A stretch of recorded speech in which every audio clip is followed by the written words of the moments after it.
Hello. You got me now?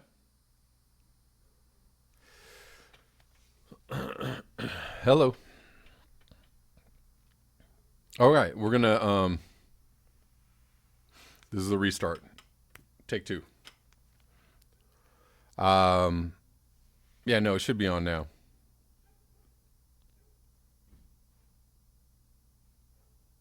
Mm-mm. Hello. Should be on now. You guys got me? Yep. Okay, great. And restart. Okay. Sorry about that. Just getting into it. Hello everybody. Ainsley Wilkie from Scotland. Rotherham. Human. Thor. Thor Wootendahl. Stefan. Stephen Mason. David Clark. Greetings, y'all. Basil.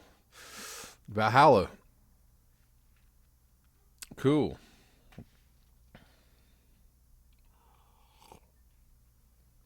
Great. Let's get into it. Let's get into some headlines. So some good news.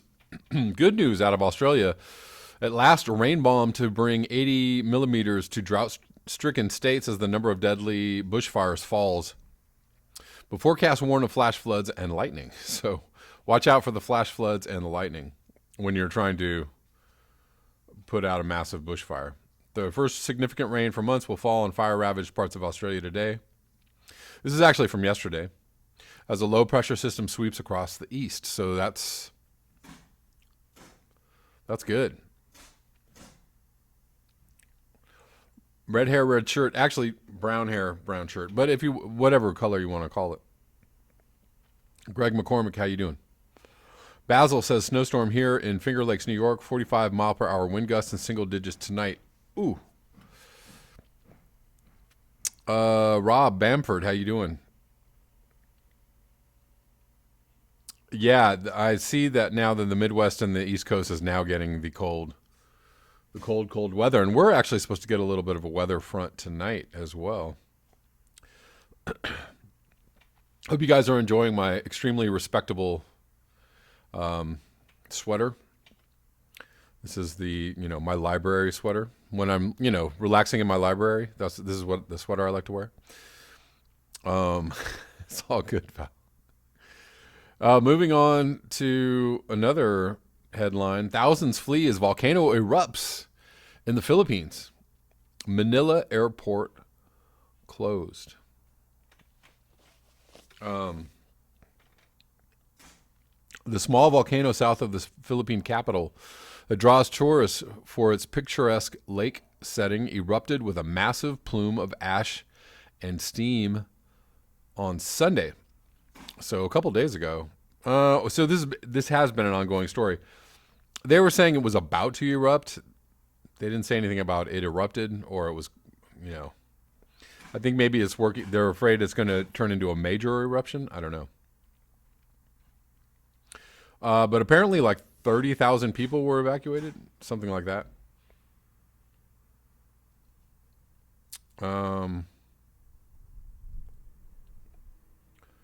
So that's interesting news. Maybe we'll get a little global dimming from that. Some kind of silver linings. Who knows? Silver lining of the fires in Australia also is possibly some global dimming from the smoke and the ash and the haze.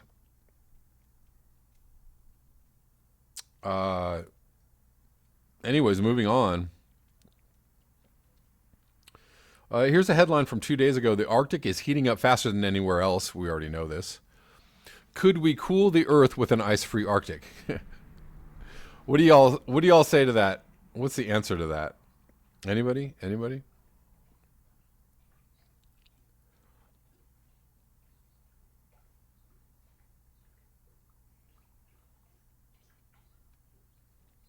Stephen Mason says big crack found in Pine Island Glacier, West Antarctica. Christopher Spavin says winter is coming back to Eastern Ontario. Trees had started to bud last week. Yeah. So the weather whiplash or the weather weirding on the East Coast and the Midwest kind of caused a lot of the plants to think it was spring already, and they started budding or flowering or whatever it is plants want to do in the spring. And Ainsley says answer is nah. Yeah, I'll double up on that. Ecocentric Homestead, how you doing? Forest Dweller, how's it going? TCR Galaxy, that's a good one. Yeah, maybe this is an article I want to get back into, but that's, slightly, the headline itself has some comedic value, I think. More on ocean warming. So there, kind of covered this the other day a little bit. A new study that the oceans are warming. Again, things we already knew. After analyzing data from the 1950s through 2019, an international team of scientists determined that the average temperature of the world's oceans in 2019 was 0.075 degrees Celsius, higher than the 1981 to 2010 average. That might not seem like a significant amount of warming, but given the massive volume of the oceans, an increase even that small would require a staggering influx of heat. 228 sextillion joules worth, according to the scientist study, which was published in the journal Advances in Atmospheric Sciences on Monday. To put that in context, the Hiroshima atom bomb exploded with an energy of about 63, trillion joules? Looks like trillion, 63 trillion joules. So that's equal to 3.6 billion Hiroshima atom bomb explosions. There you go. We might come back and cover this as well. Rotterheim, thank you for the super chat. I do appreciate you.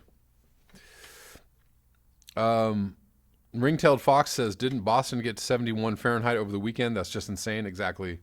It is insane. They actually had, I think, 2 back-to-back days of 70-degree weather in January. And so weather whiplash is happening with a vengeance. Adam Thomas, how you doing?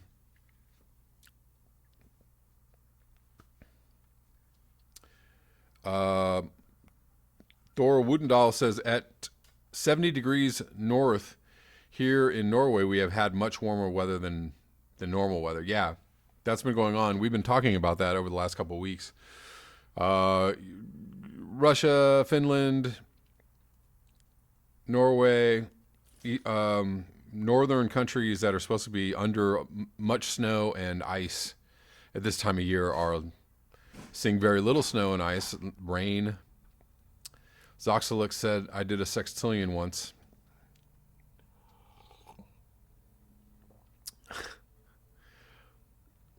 Jokes, comedy jokes. Forest Dweller says, long live the Europeans and the metric system, you silly Yanks. Zoxalix says, sextillions are hot.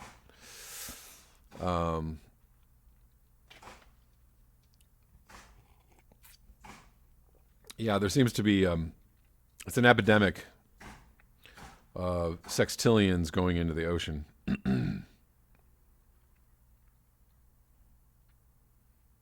James Michael Campbell says, Greta Thunberg got the memo, green a desert, there's a way.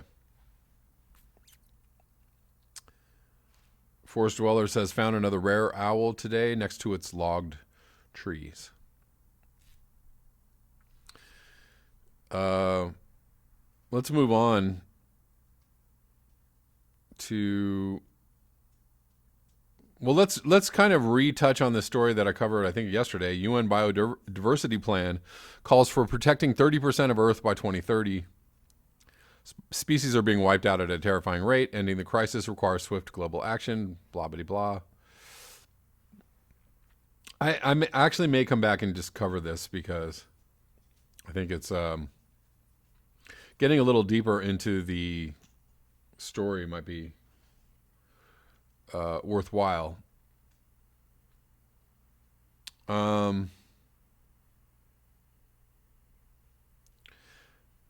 And what something else that I wanted to cover.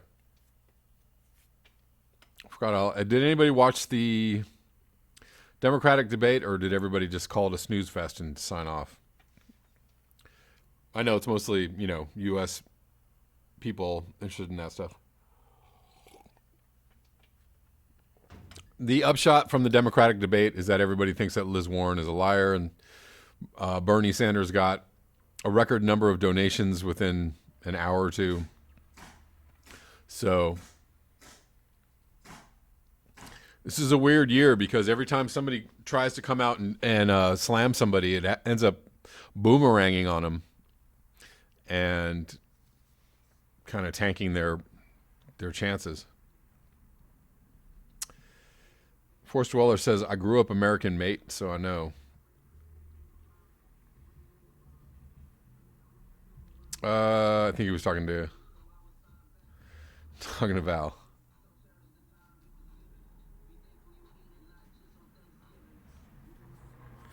Forest Dweller says UN biodiversity is crap and counterproductive. Don't support it. Karen Daly, hello.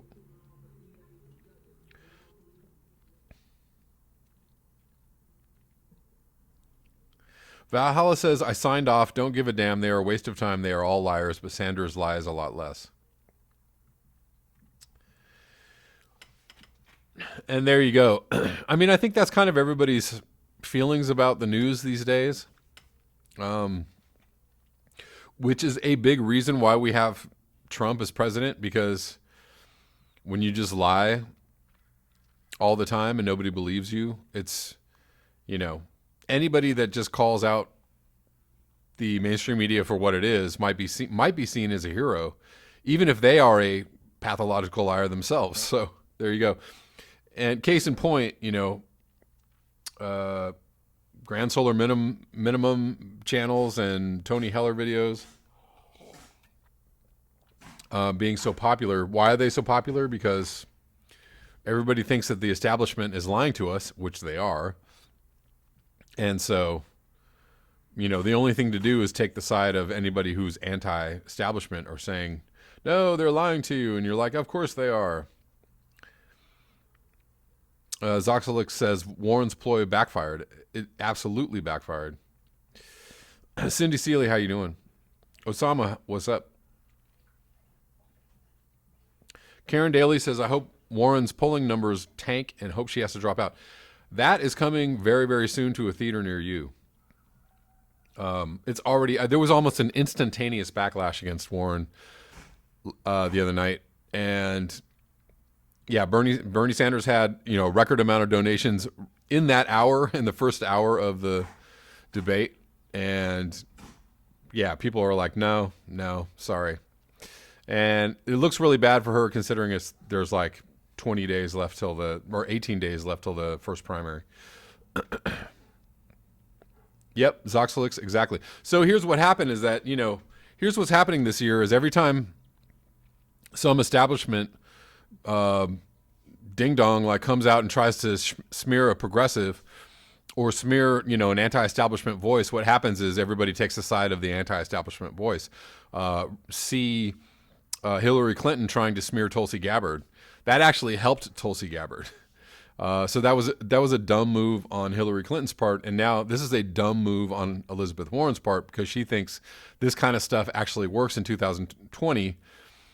And people are over it. People are straight up over it. They're like, no. So this will only help Bernie, and it already is. And considering he is sitting high in the polls right now, this is good news.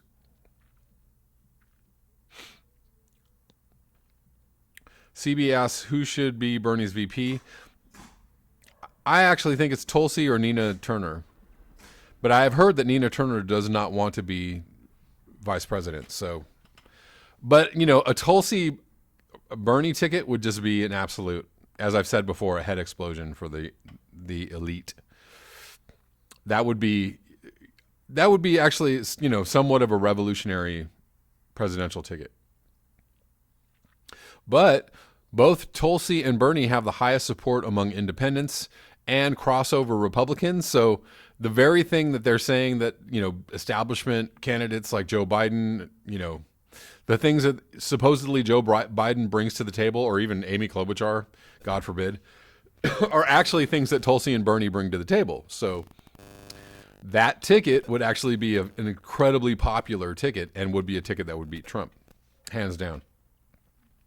Biden is looking as sandblasted as his message. That's from Earth. Funny. Zoxalic says this has Hillary all over it. Well, yeah. So the news that came out is that the surrogate or the person on the staff, on Warren's staff, that leaked this story was Hillary's former communications director. So this is all Hillary. This is like a Hillary Clinton.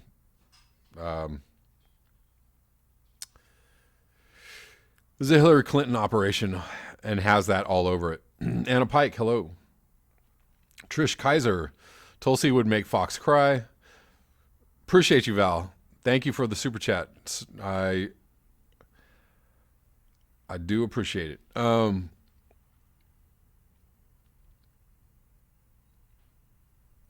Yeah, so that seems to be the story that's eating up, you know, the airwaves right now, which is fine. It's what's incredibly funny is that Nancy Pelosi finally sent the articles of impeachment to the Senate, and now, you know, it's been so long that people are like, "Do we care anymore?" And more and more, it's looking like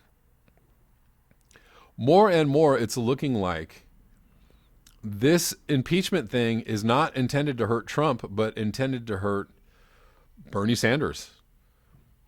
Because if you start the impeachment right now, at the very beginning of the primaries, and you force him to get off the road or off the campaign trail, is this a last ditch effort to thwart the Bernie Sanders campaign by keeping him locked down for six weeks? That would actually lock him down all the way through Super Tuesday, and could have some consequences on his campaign. Lightning Rod, how you doing?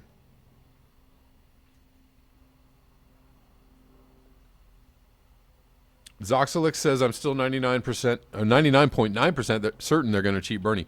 They're trying every way that they can, but the thing is that if he comes out and wins the first like 3 primaries straight off the bat, or if he wins Super Tuesday, they're really not going to have much to say about it. You know, there's not much that they can do about it. And if they try to outright do something else to him in order to force him out, then I think he has every right on the planet to say, F the Democrats, I'm going to run independent. Because at that point, it would be so obvious to everyone that, you know, Bernie doesn't have to have any loyalty to the Democratic Party anymore. That he alone could have the numbers and the backing to destroy the two-party system and beat Trump at the same time. Anyways. Yeah, Karen Daly says, of course, that is the objective. It will only help Biden. Here's another headline that I forgot. China's new SARS-like virus has spread to Japan, but we still know very little about it. This is from today. So there's a new like SARS virus in China and Japan. Fears are mounting across Asia over the cross-border spread of a new coronavirus identified in China that has killed one patient and sickened dozens as health authorities race to identify the source of the pathogen.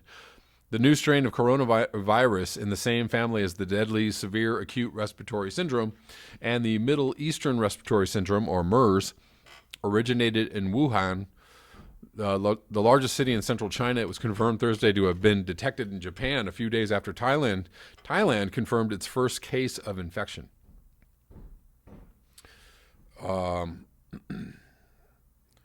That's not good.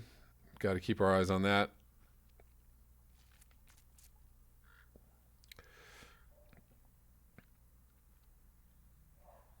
Anna Pike says the election won't matter a whole lot in 5 to 10 years thanks to anthropogenic and catastrophic abrupt climate change. And I'm afraid that you're right about that. But if we have a last chance, if we have one last chance to possibly put the finger in the dike, and that is not a Freudian slip,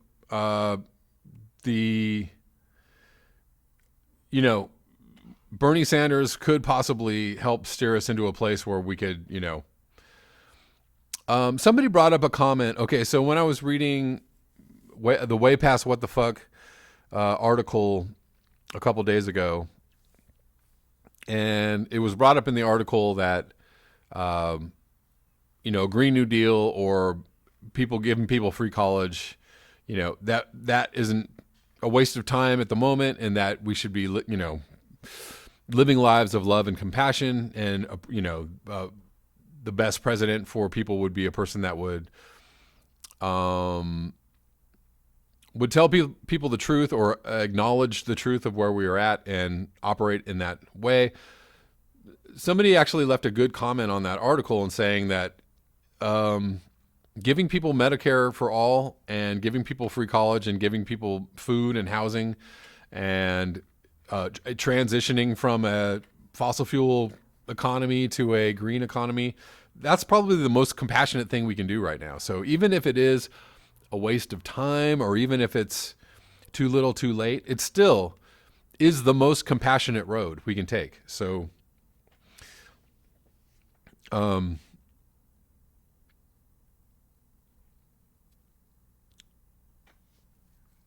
we need to, I think that's why I'm supporting Bernie Sanders. I still think that we should go down the road of trying to do what we can do.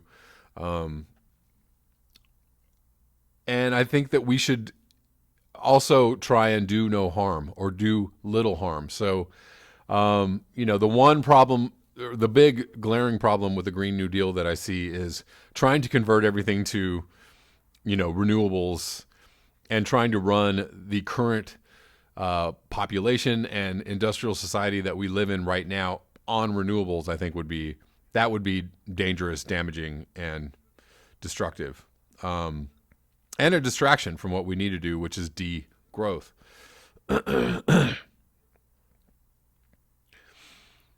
Thank you, Anna. I appreciate you. I appreciate you too.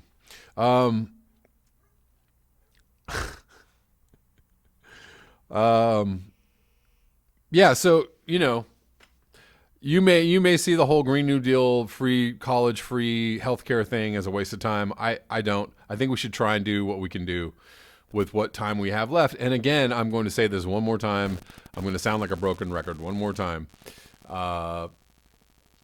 If we all look, I thought the collapse was happening in 2015 or 2016, and here we are 2020, and everything seems relatively normal. That's 4 years from then, right? That was 4 or 5 years ago, and everything is still chugging along like normal.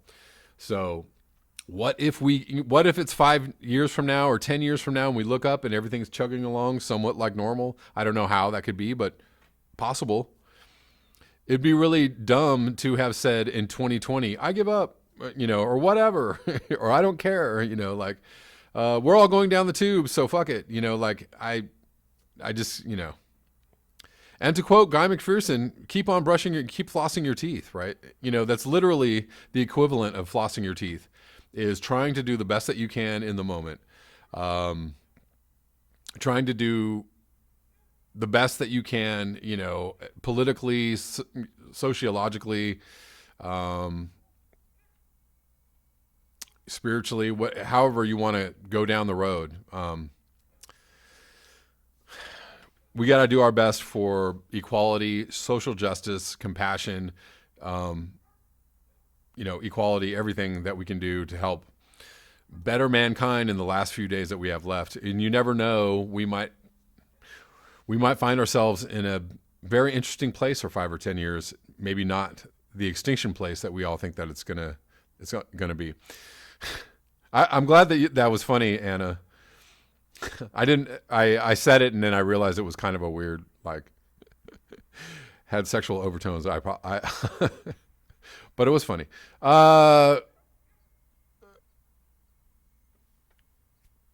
The Last Monkey, how you doing?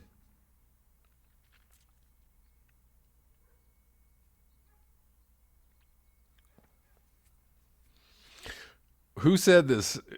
Trish Kaiser said, and kick the man in the golden balls on the way down.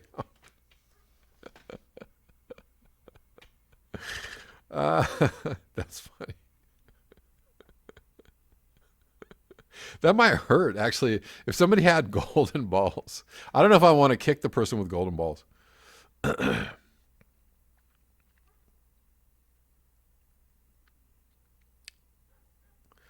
Rudol Zavedno says suffering is part of life.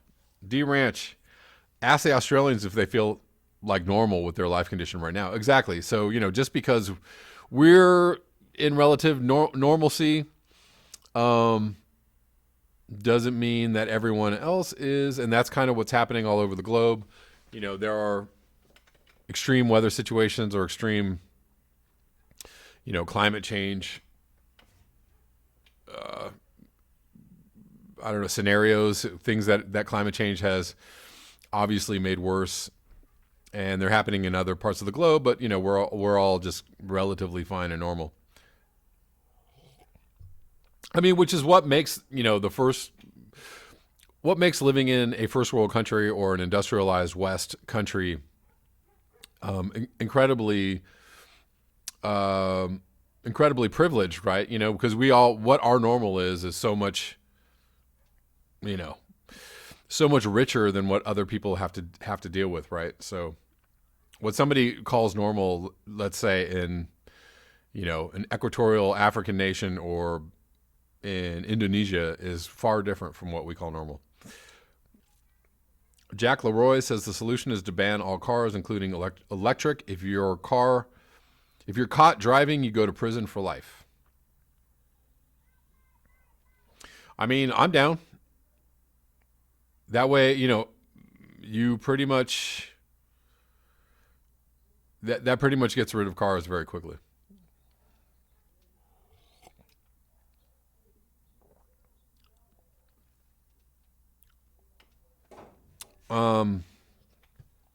Zoxalix says, I'll be freaking out if we have large out of control fires in the States this summer.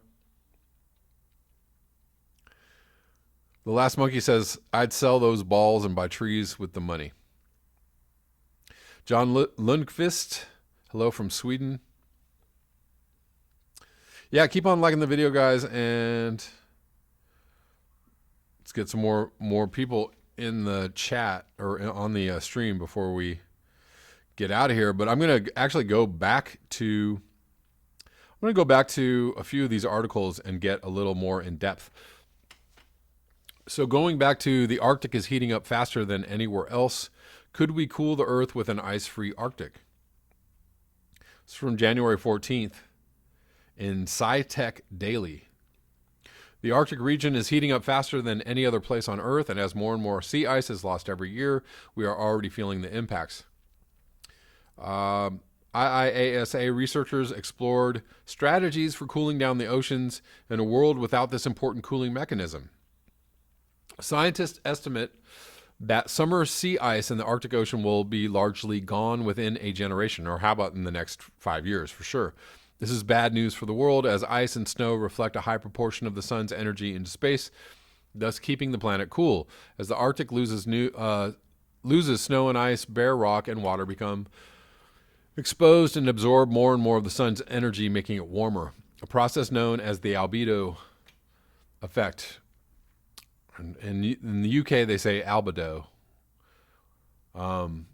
Given that it would be very difficult to reverse this trend, even if we do manage to reach the 1.5 C target set out in the Paris Agreement, IIASA researchers explored what would happen if we were to reverse this logic and make the Arctic region a net contributor to cooling down the world's oceans and by extension the Earth. In their new paper published in the Springer Journal, SN Applied Sciences, the authors analyzed what the Arctic's contribution to global warming would be if there were no ice cover, even throughout the winter months. They also looked at ways the world could adapt to the resulting new climate conditions. Let's read more. The Arctic Ocean ice cover works as a strong insulator, impeding the heat from the ocean below to warm up the atmosphere above. If this ice layer were, however, removed, the atmosphere would increase in temperature by around 20 C during the winter. This increasing temperature would in turn increase the heat irradiated into space. And aren't we already seeing quite a large increase in temperature in the Arctic? Are they saying just the Arctic would be 20 C or the entire Earth?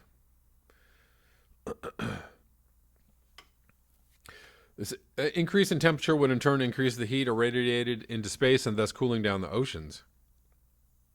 Explained study lead author Julian Hunt, who currently holds a postdoc fellowship at IIASA. Hold on, let's go back because I'm having a difficult time understanding this. If the ice layer were removed, the atmosphere would increase in temperature by around 20 C during the winter. This increase in temperature would in turn increase the heat irradiated into space and thus cooling down the oceans. Okay. According to the authors, the main factor that contributes to maintaining the Arctic sea ice cover is the fact that the superficial Arctic Ocean has a salinity that is around 5 grams per liter lower than that of the Atlantic Ocean. This stops the Atlantic Ocean from flowing above the cold Arctic waters. The authors argue that increasing the salinity of the Arctic Ocean surface would allow the warmer and less salty North Atlantic Ocean current to flow over the surface of the Arctic Ocean, thereby considerably increasing the temperature of the Arctic atmosphere and releasing the ocean heat trapped under the ice. The researchers propose 3 strategies to achieve this. Okay. This is fairly wild. The first strategy entails reducing the flow of water from major rivers from Russia and Canada into the Arctic. And we have ways of doing this by pumping the water to regions in the USA and Central Asia where it could be used to increase agricultural production in regions with low water availability. As a second strategy, the researchers suggest creating submerged barriers in front of Greenland glaciers to reduce the melting of the Greenland ice sheets, while the third strategy would be to pump water from the superficial Arctic Ocean to the deep ocean so that it is mixed with the more salty water below. The pumps in such a project would run on electricity generated from intermittent solar and wind sources, allowing a smoother implementation of these technologies. The researchers' analysis show that with an average 116 gigawatts of energy during 50 years of operation, these strategies could reduce the salinity of the superficial Arctic Ocean waters to 2 grams per liter. This would increase the flow of the North Atlantic current into the Arctic and considerably reduce the ice cover on the Arctic during the winter. Despite the concerns about the loss of sea ice in the Arctic, the authors point out that there are several advantages to an ice-free Arctic scenario. Has anybody heard of this theory before? Because I have not. This is new to me. Ships would, for example, be able to navigate through the Arctic Ocean throughout the whole year, which would reduce the distance for shipping goods from Asia to Europe. All of this sounds like, yeah, carry on with industrial civilization because it's great. In addition, the temperature in the Arctic would increase during the winter months, which would reduce the demand for heating in Europe. Again, the benefits of global warming is that it's not cold anymore. We can wear shorts and t-shirts in the wintertime. North America and Asia during the winter, the frequency and intensity of hurricanes in the Atlantic Ocean could be reduced due to the reduction in temperature in Atlantic Ocean waters. Okay.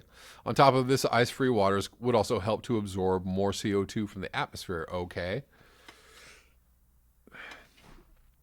Hunt, however, cautions that while there are benefits to an ice-free Arctic, it is difficult to predict what the impact will be on global sea levels, as the higher Arctic temperatures would result in increasing melting of the Greenland ice sheet. It is also difficult to predict the changes in the world climate, as the polar circle will be considerably weakened during the winter. Yes. Although it is important to mitigate the impacts from climate change with a reduction in CO2 emissions, we should also think of ways to adapt the world to a new climate condition to avoid uncontrollable, unpredictable, and destructive climate change resulting in socioeconomic and environmental collapse. Climate change is a major issue, and all options should be considered when dealing with it, Hunt concludes. You guys, what do you think about this article? This is kind of wild. Is this person just a stupid scientist? Are these scientists being just dumb as hell, or do they have something? Are they onto something?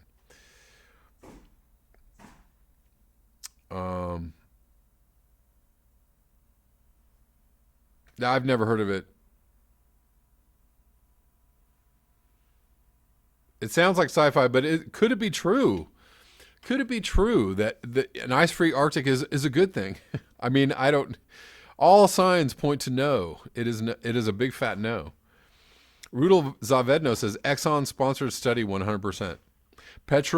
Propaganda petroturfing. Yeah. That's what it sounds like to me. This sounds like we hired some scientists to tell us why it would be a good thing if the Arctic loses all its ice. Tell us, scientists, what will be the positive effects of losing all the ice cover in the Arctic? Zoxalix says the idea about diverting the rivers was interesting.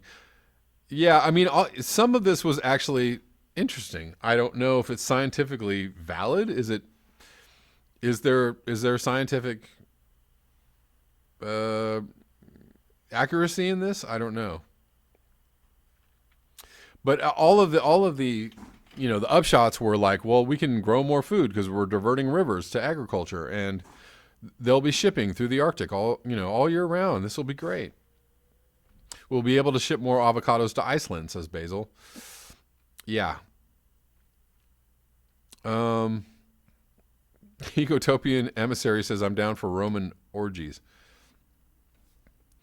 I'm going to put it in the description box, okay? So, Val, you'll be able to see it.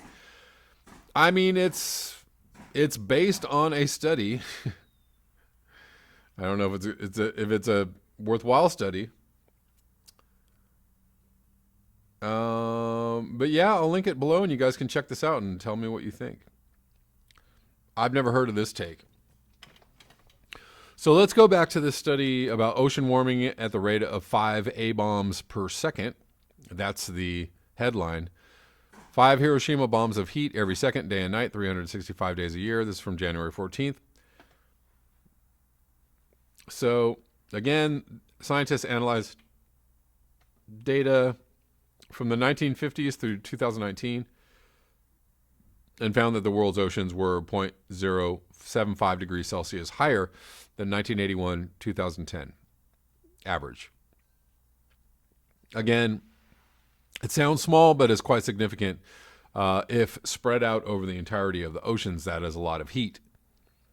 3.6 billion Hiroshima atom bomb explosions.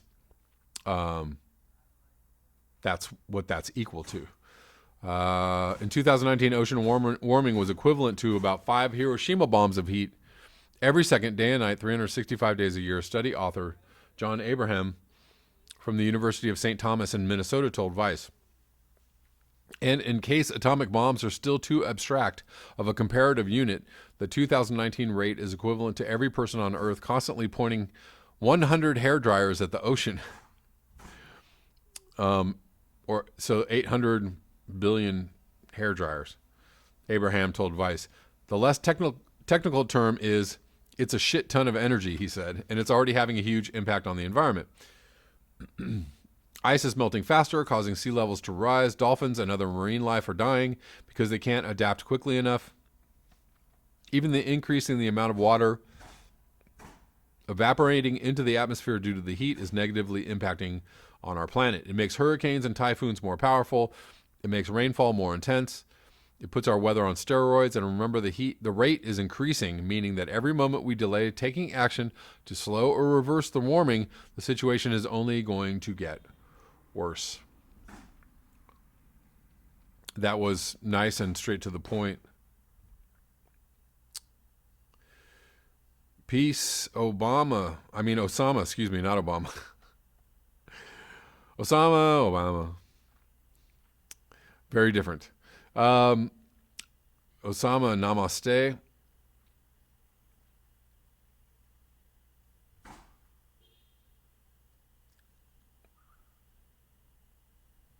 Forest Dweller says Kevin's channels are like the arson on the internet, but he doesn't make nice music. Thank you.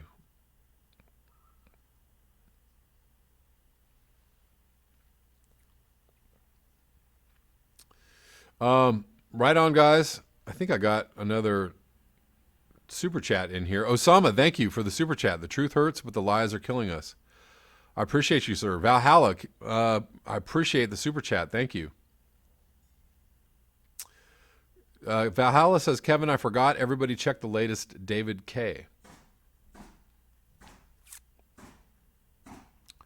Thank you so much, guys. I appreciate you. I'm gonna get into. Trish Kaiser says most of my friends still in deep denial. Sometimes I'm envious. You know, it's people are having a really enjoyable life all around me because they don't give one flying rat's ass about climate change, or if they do, it's way over here in a corner. They're like, climate change is bad, I know, but I'm just gonna go for it. And I see people just going for it and having a great time doing it, and I'm kind of like, shit. It kind of makes me want to go for it. I have to be honest. Ignorance is bliss, says Ecotopian Emissary. Yes. Am I going to go for it? Probably not, because I have, damn it, I have standards and I have value. I have values that I uphold, and I just couldn't actually enjoy myself if I knew that I was intentionally just destroying the planet just so that I could have a good time. Like I can't.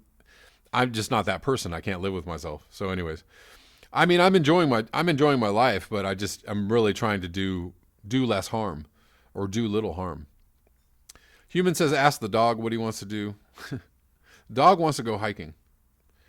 Rudels of Vedno says, show must go on, blowing hookers all the way. While mourning the planet, Ainsley Wilkie says. Ecotopian Emissary, damn you moral conscience. Yeah.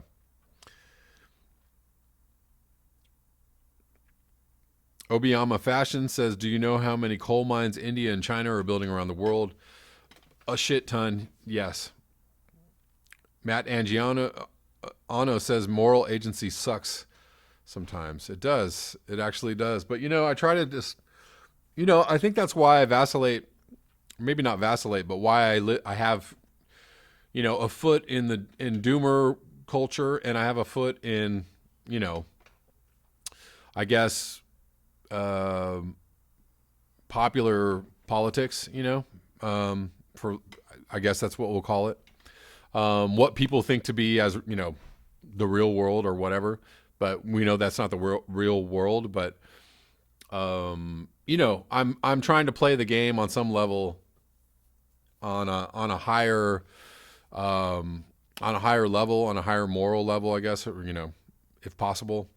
And also, I'm also trying to live in the reality of climate change and what it means to our very near future. So I don't know.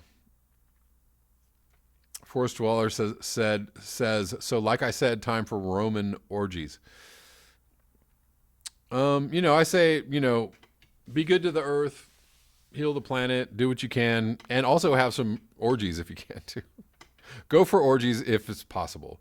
Maybe just don't hurt anybody. Just don't hurt anybody. Human says, when you have all the money in the world, taking a hike is the most natural thing to do. And yes, it is. The things that are free or very nearly free are some of my favorite things to do. And I continue doing them because they're really satisfying. It's the things that cost money that you have to buy like really expensive tickets for and stand in line because everybody else is doing it. Like all those things are actually like, most of those things aren't as fun as they seem like they might be. What's really fun is just like taking my daughter to the beach and going in the ocean. And I find that to be an incredibly good time.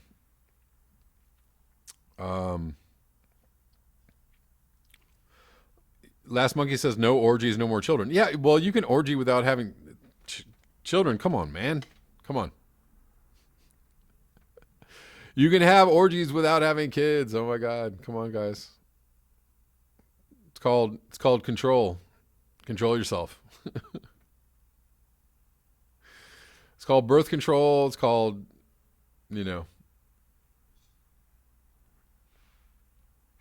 can do it.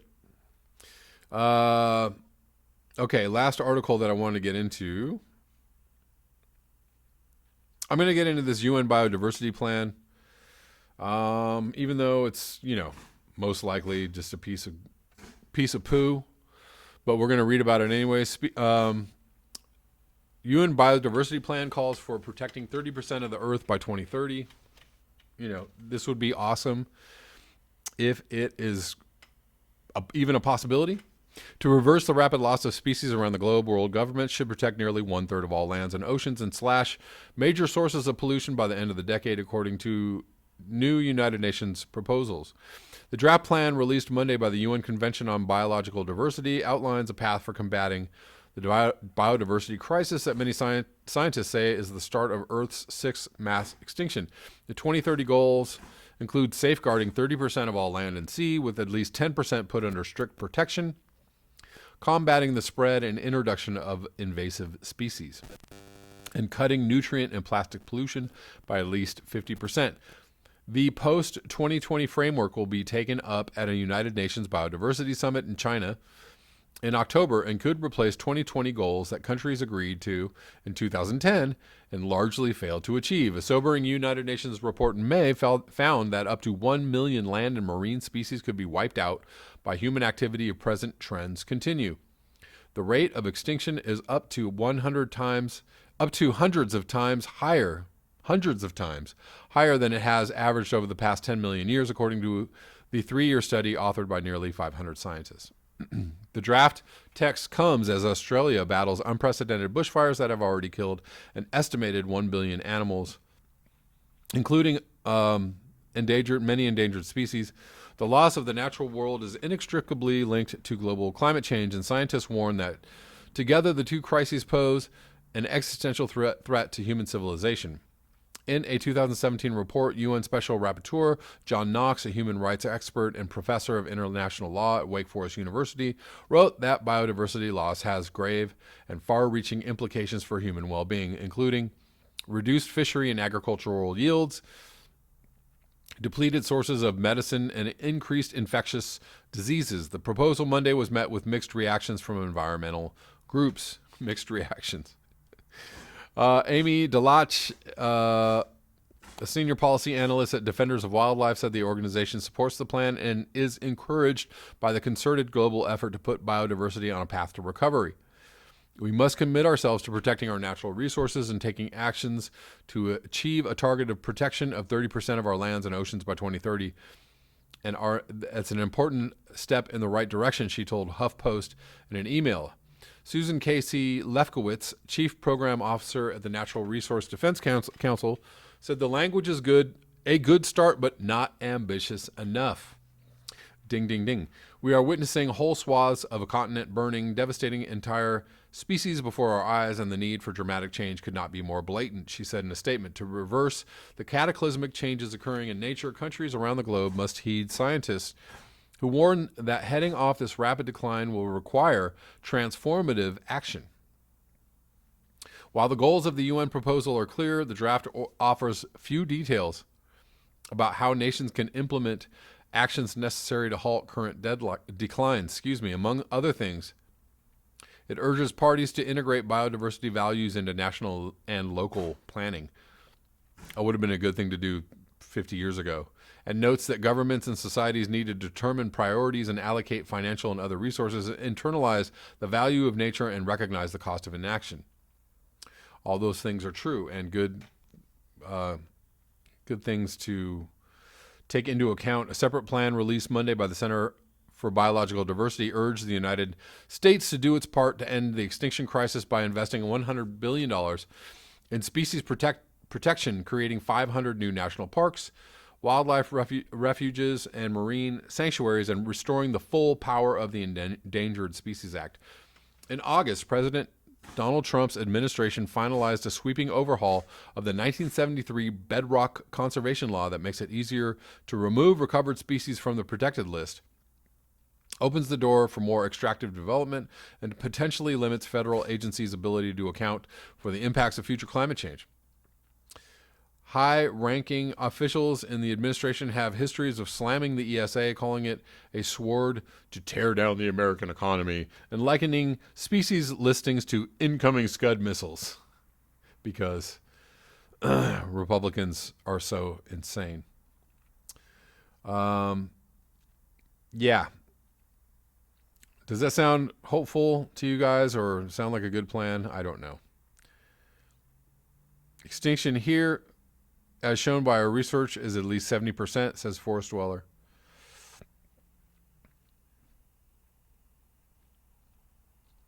Anna Pike says, I got a simple bilateral orchiectomy.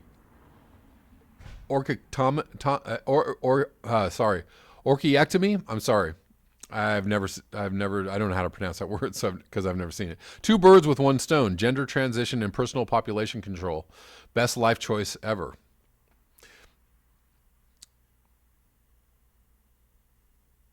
If you are happy, I am happy. Whatever rocks your world, floats your boat, makes you feel whole and satisfied, do it. And yeah, personal population control is a good byproduct of that, I'm sure.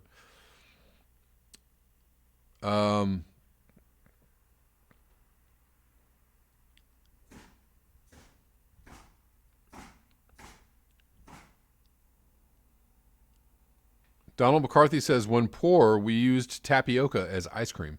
Tapioca is a delicious treat, I must say. And I haven't had any since I was like 12. No, that's not true. But it's been a long time. Groot, how you doing?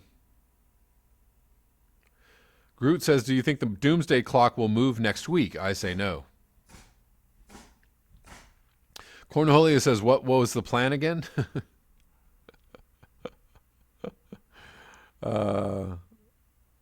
What is the plan exactly?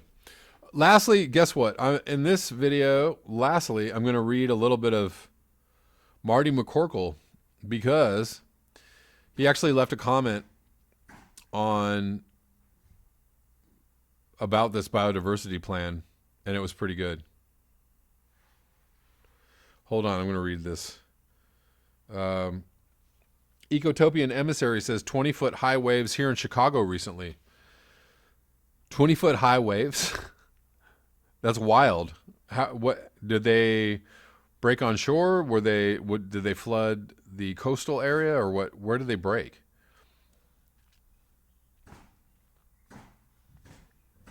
So I'm going to read this Marty McCorkle comment, and then I'm going to sign off. From yesterday, Marty McCorkle says, societal collapse is as boring as watching grass grow, or in our case, watching grass die. Having to plead and beg a set of dull and indifferent leaders to address civilization's giant funeral seems absurd. Trump is an obvious environmental disaster, but Trudeau, a self-proclaimed liberal in the same sense as I'm a ballerina, sweeps aside the First Nations as if they were last nations to turn an oil buck. Trudeau unapologetically backs the Canadian tar sands, the dirtiest, highest carbon-emitting fossil fuel extraction process in the world. Canada's government belches as much CO2 as its defrosting tundra. But Trudeau, the liberal, mouths for a more progressive world, though not a livable one. Sorry, professional mouth movers, but fist bumping or yakking with Greta isn't climate change action. You're bores. Pretend climate change action is a bore. COP25, celebrating 25 years of talking, not doing to address climate change, is a seat-warming bore. But the king of bores is having to beg a society not to greenhouse gas itself into a hungry, self-battling stupor. It's like taking fossil fuel-addicted society to the rehab center with an oil pipeline in its suitcase. It's been 25 or more years of this. It's old. It's played. If society does not care about its future, I don't care either. Listen, society, I don't care. Keep consuming, polluting, and cranking out children because it's your funeral. Your society, yours, if you haven't gotten a quiet separation from society as many commenters have, with its fantasy growth narrative is such a bore that it's comedy gold, easily dismantled with humor. Weird that I don't feel sad anymore about ecological overshoot. Perhaps this uplift is more common than I supposed. Weren't we all supposed to stay bluesy? Like others getting a clear view of ecological overshoot or our big pickle, I spent sleepless nights of despair last Christmas season, but this one is all sunshine and rose parades. Everything that is important to me, mostly loafing about in ways that this suicidal society frowns upon, gets my urgent and immediate attention. All that I find giantly important is tiny and ant-like to this current dying society. Despair can put one in the grave for a spell, then one pops out like Osiris and is given bonus days, where one ditches the mainstream narrative about what to think, to say, and how to live. When one wises up to being in a world of last things, the society-assigned storyteller takes a fatal trip on the stairs, and one must make up one's own story from here on. Maybe society's climate change stupidity is boring because life, real life, with ecological overshoot is too seductively short, urgent, and exciting. One begins stuffing way more life into 24 hours than life's user manual suggests. Looking from outside, I am myself a towering bore. Silly, sentimental, corny, out of sync with my cool, collapsed, clueless time, these dooming 20s. As climate change doom becomes more widely experienced and newbies are flooding in, they will go through the door of despair, and many will come out the other side looking like a dead cat, and not a fresh one either. But some will pop like a shimmering field of wild poppies, have the persuasion of a freight train, a charisma like damn it, or leave big holes where social rules once formed a Berlin Wall of no-nos. Onlookers will rack up these personality changes to fried mental circuitry, but the new energy comes from knowing we know we are doomed with bells on. That society is dying despite its denials, that current society's narrative is the title character in Weekend at Bernie's, and that we in the know of this are quite lost, lost being another word for free.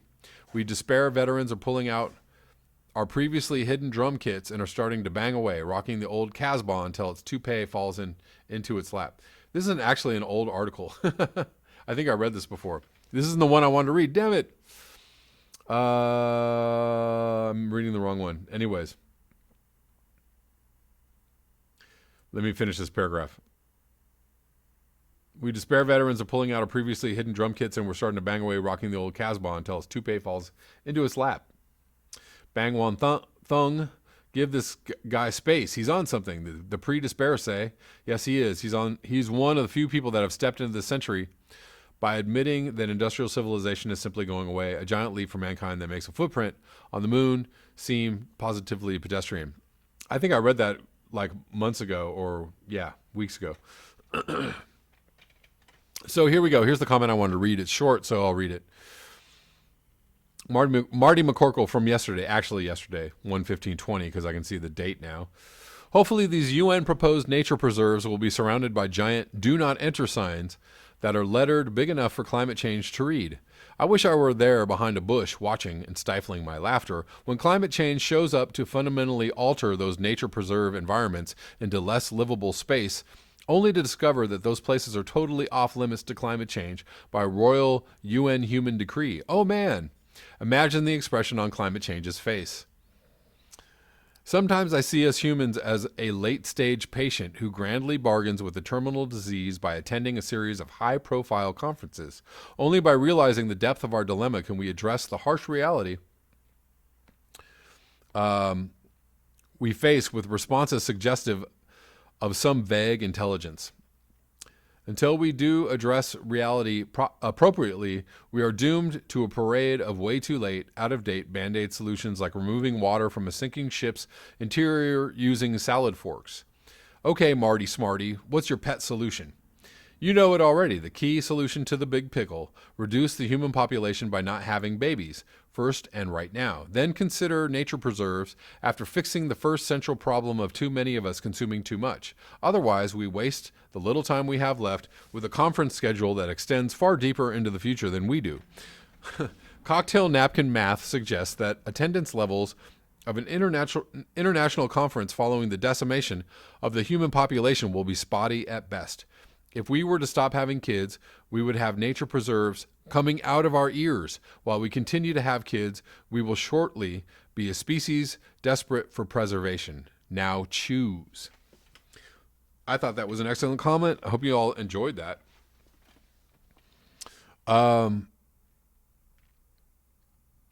You got two comments by Marty McCorkle today. And Pink Barra, how you doing? A round of spirulina for all. Forest Dweller, the ultimate boredom. Kevin falls asleep during a live stream and everyone else too. Dream stream, says Rotterheim. Very good. Let's just have a dream stream where we all sit and meditate and or sleep in silence.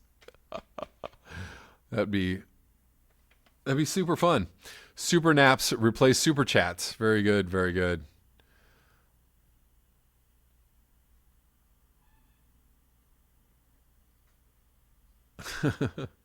Last Monkey asks, is he a writer? No, well, he is a writer. He leaves these really incredibly great comments in the comments section. So he's there, Marty McCorkle's there almost every day, leaving brilliant comments. So I like to read his comments every once in a while.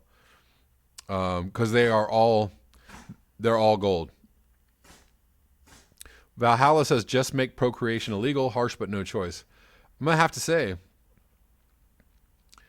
I'm not with necessarily, I'm not with at all taking people out to lower the population, but there's something to be said for a Thanos-like population control. And I don't mean killing people. I mean like actually doing something like not allowing people to have babies or severely limiting birth rates. That would be great.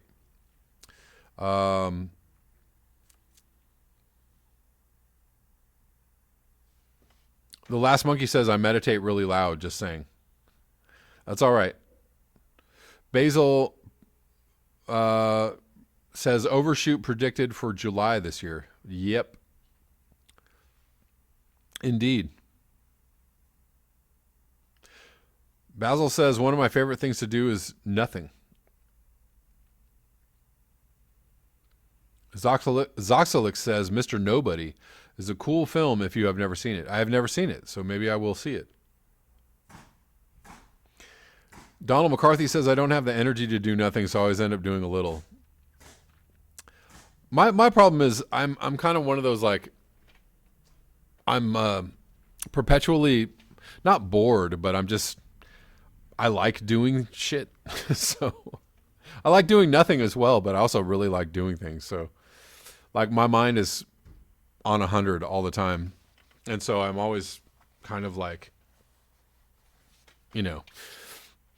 although the things that I do like to do are things that have nothing to do with, trying to make money or trying to get rich or trying to take over the world. Like I like to do things that are, fun and cool and sound good and, are interesting or whatever. Build shit in the backyard, whatever. Adam Thomas says, reduce, reuse, recycle. Thank you for the super chat, Natural Progressive. I appreciate you. Thanks for listening while you're working. All right, guys, it is now 12:06, and I'm about to sign off. Thank you all for being here, and we will see you here next week at the same time, 11 a.m. Pacific, on next Thursday. Valhalla says I need to do another live concert. Okay, I'll work on that. I want to do a little something different next time I do it, but yeah, for sure I will do that.